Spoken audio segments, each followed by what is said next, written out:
Obrador y las trampas de la fe. Y vaya que si es un tema candente por las declaraciones del propio presidente, por lo que ha dicho y que ha levantado ampolla, ha dejado la víbora chillando el presidente, mi querido Jaime. Y qué mejor marco, qué mejor escenario como en el que estás tú ahora mismo, una iglesia,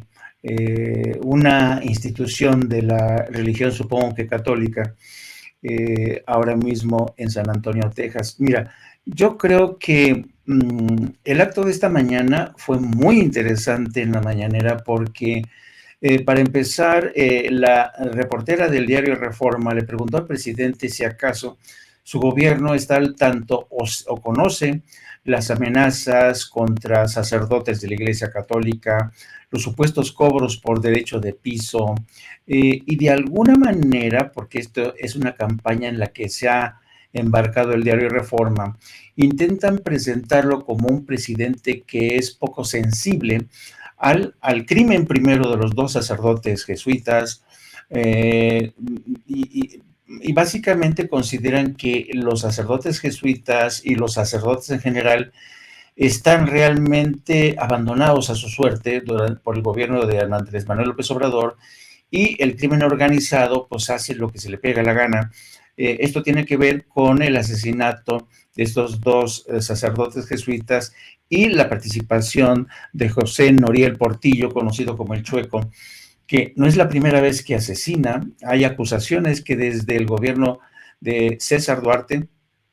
el Chueco era un criminal que campeaba a sus anchas. Se decía que en aquel entonces que había un pacto entre este grupo criminal, el gobierno de César Duarte, y después cuando durante el gobierno de Javier Corral asesinó a un profesor de Estados Unidos,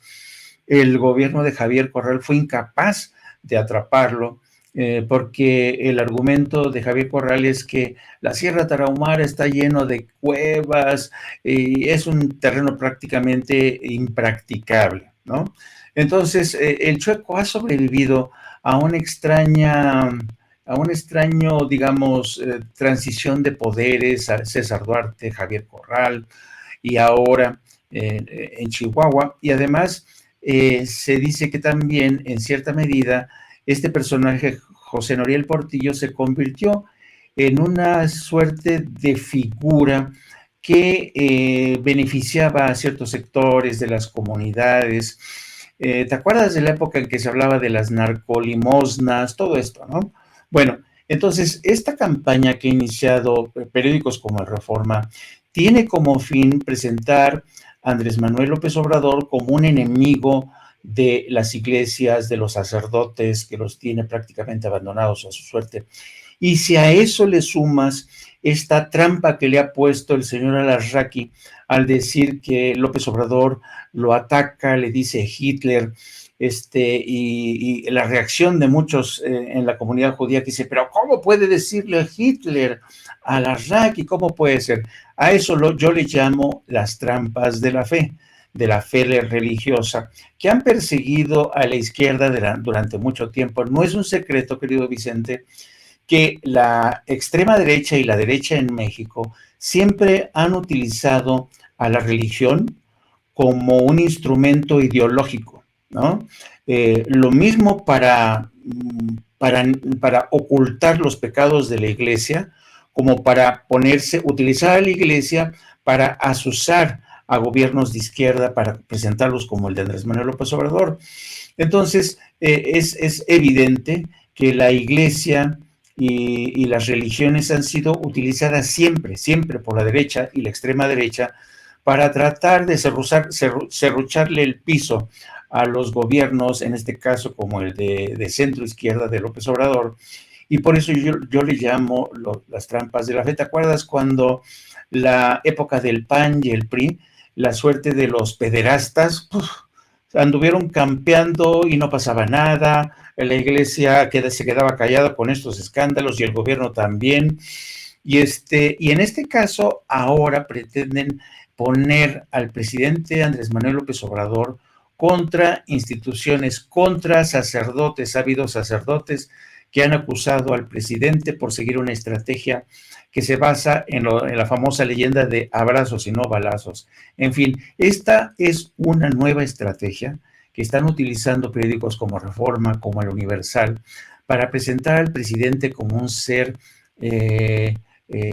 sin piedad, incluso antirreligioso, ¿no? Y esto te demuestra una vez más que la derecha y la centro derecha siempre se van a aliar con, todo el mundo sabemos, por ejemplo, el Opus Dei, las grandes alianzas del Opus Dei, ¿no? Con figuras centrales del gobierno y la economía en el centro derecha, en el espectro del centro derecha, lo mismo con los legionarios de Cristo, ¿no? Entonces han encontrado ahí un terreno fértil y ahora también el caso de Al-Azraqui, que dice a la red, pero ¿cómo puede ser que el presidente me compare con Hitler, ¿no? Cuando yo soy un judío, cuando el presidente no critica a Al-Azraqui por ser un Hitler, no, lo acusa de utilizar tácticas fascistas, fascistoides, o como la de Goebbels, no está equiparando a Hitler con el señor Al-Azraqui, sino que lo está acusando de recurrir a las mismas trampas de la fe que utilizaron los nazis, por ejemplo, contra los judíos, ¿no?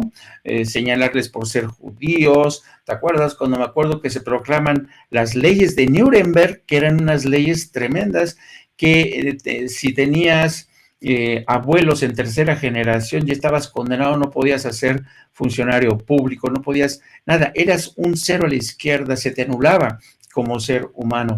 Entonces, nos están llevando por un terreno peligroso estos medios, al inmiscuir, a tratar de meter a la religión en este debate. Lo bueno es que el presidente de México, ya sabes que es un maestro capoteando este tipo de argumentos y campañas sucias, pero no cabe duda de hasta qué punto, querido Vicente, la oposición es capaz de llevar estas campañas sucias para tratar de presentar y seguir presentando a Andrés Manuel López Obrador como una amenaza para el pueblo de México. Así es, y Jaime,